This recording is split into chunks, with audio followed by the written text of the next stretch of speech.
President কখনো special constitutional order বা যেই নামেই হোক সংবিধান পরিবর্তনের এখতিয়ার প্রেসিডেন্টের নাই।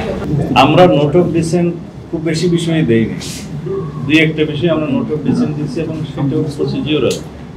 যেমন আমরা দ্বিকক্ষ বিশিষ্ট পার্লামেন্ট গঠন করার পক্ষে একমত, 100 সদস্য নিয়ে গঠন করার পক্ষে একমত, কিন্তু তার গঠন প্রণালী যেভাবে সাজেস্ট করা হয়েছে ঐকমত্য কমিশন থেকে সেই গঠন প্রক্রিয়া সম্পর্কে আমরা দ্বিমত পোষণ করেছি এবং কি বিষয়ে আমরা দ্বিমত পোষণ করেছি, কিভাবে করেছি, আমরা কীভাবে সেটা উল্লেখ করে নোট অফ ডিসেন্ট দিয়েছি।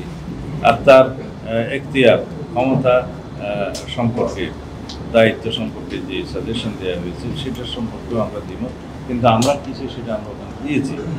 এই দুটো বিষয়ে নোট অফ ডিসেন্ট আমরা যেভাবে উল্লেখ করেছি সেটা উল্লেখিত থাকবে এবং সেইভাবেই যদি আমরা ম্যান্ডেট প্রাপ্ত হই আমরা সেইভাবেই বাস্তবায়ন করব। This is note of dissent.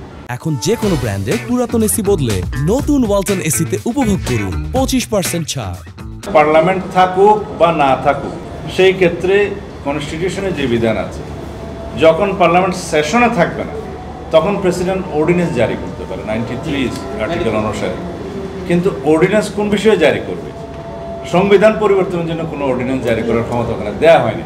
আইন প্রণয়ন, যেটা সংবিধানের অনুসারে পার্লামেন্ট যে আইনগুলো পরিবর্তন করতে পারে বা আইন প্রণয়ন করতে পারে, সেই ক্ষেত্রটা প্রেসিডেন্ট অর্ডিন্যান্সের মাধ্যমে করতে পারে। পরবর্তী পার্লামেন্টে প্রথম অধিবেশনেরই সেশন বসার প্রথম 30 দিনের মধ্যে সেই অর্ডিন্যান্সগুলো প্লেস করতে হবে পার্লামেন্টে। কিন্তু প্রেসিডেন্ট কখনো স্পেশাল কনস্টিটিউশনাল অর্ডার বা যেই নামেই হোক সংবিধান পরিবর্তনের এখতিয়ার প্রেসিডেন্টের নাই। Article 7A and article 7B সেটা হাইকোর্টের ভার্ডিক্টের মাধ্যমে আল্টারভাইজ টু দি কনস্টিটিউশন অথবা আনকনস্টিটিউশনাল ডিক্লেয়ার করা হয়েছে, is of no legal effect করা হয়েছে।